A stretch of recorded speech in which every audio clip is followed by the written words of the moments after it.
ഏറ്റവും പ്രശോഭിക്കുന്ന രാഷ്ട്രീയ താരമാണ്. അദ്ദേഹത്തെയാണ് നമുക്ക് ഈ മണ്ഡലത്തിൽ ഇന്ന് പര്യടനത്തിന് കിട്ടിയത്. നമ്മുടെ ഒരു മഹാഭാഗ്യമാണ് സുഹൃത്തുക്കളെ. നമ്മുടെ രാജ്യത്തിൻ്റെ രാഷ്ട്രീയ നഭോമണ്ഡലത്തിലെ ഏറ്റവും പ്രശോഭിക്കുന്ന രാഷ്ട്രീയ താരമാണ്.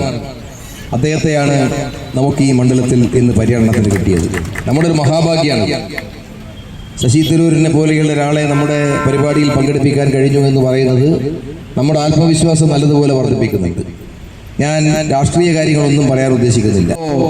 ഒരു കാര്യം മാത്രം, രാഷ്ട്രീയ എതിരാളികളോട് പരമാവധി പ്രകോപനങ്ങൾ ഉണ്ടാക്കാനും, എന്തൊക്കെ പ്രകോപനം ഉണ്ടാക്കുന്നത്, തോൽവി മുമ്പിൽ കാണുമ്പോൾ എല്ലാ ചീഞ്ഞ അളിഞ്ഞ ഏർപ്പാടുകളും നടത്തി മാത്രം പരിചയമുള്ള ഒരു കൂട്ടം ആളുകൾ ഇന്നലെ റോഡ് ഷോ നടത്തിയത് അവസാനിപ്പിച്ചത് എൻ്റെ വീടിൻ്റെ പടിക്കലാണ്.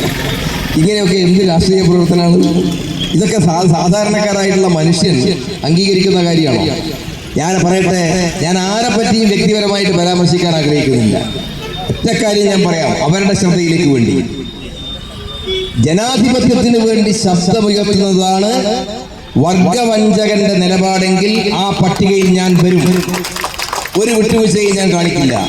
കാരണം ഞാൻ ജനാധിപത്യത്തിന് വേണ്ടിയാണ് പാർട്ടിക്കകത്ത് പോരാടിയത്, നിരവധി കൊല്ലങ്ങളോളം പോരാടിയത്. അഴിമതിക്കെതിരായി പോരാടിയതാണ്. ഏറ്റവും വലിയ വർഗവഞ്ചകന്റെ അടയാളമെങ്കിൽ ആ പട്ടികയിൽ നിങ്ങൾ എന്നെ പെടുത്തിക്കോ. ഒരു കാരണവശാലും അഴിമതിയോട് ഞങ്ങൾ സന്ധി ചെയ്യില്ല. നിങ്ങൾ എന്തെല്ലാം പ്രചാരങ്ങൾ നടത്തിയാലും, എന്തെല്ലാം വിശേഷണങ്ങൾ എനിക്ക് ചാർത്തി തന്നാലും ശരി, ഒരു പ്രതിരോധ ശക്തിക്കും തടുക്കാനാകാത്ത സമരധീരതയോടെ, തെളിഞ്ഞ ആത്മവിശ്വാസത്തോടെ, ചെറുക്കാനാകാത്ത ആത്മവിശ്വാസത്തോടെ ഞാനും ഞങ്ങളും മുമ്പോട്ട് കുതിക്കുക തന്നെ ചെയ്യും എന്ന് മാത്രം പറഞ്ഞുകൊണ്ട് നിങ്ങൾ അഭിവാദ്യം ചെയ്യുന്നു. നിങ്ങളുടെ വിലയേറിയ വോട്ടുകൾ എനിക്ക് നൽകണം, എന്ന് നൽകി വിജയിപ്പിക്കണം എന്ന് മാത്രമല്ല, നിങ്ങളുടെ പ്രവർത്തനങ്ങൾ, ആ പ്രവർത്തനങ്ങൾ ഈ ഒറ്റപ്പാലത്തിന്റെ രാഷ്ട്രീയ മുഖത്തെയാകെ, രാഷ്ട്രീയ ചരിത്രത്തെയാകെ മാറ്റിയെഴുതാനുള്ള ഒരു അവസരമായി നിങ്ങൾ ഉപയോഗപ്പെടുത്തണം എന്ന് മാത്രം അഭ്യർത്ഥിച്ചുകൊണ്ട് എന്റെ വാക്കുകൾ ഞാൻ അവസാനിപ്പിക്കും.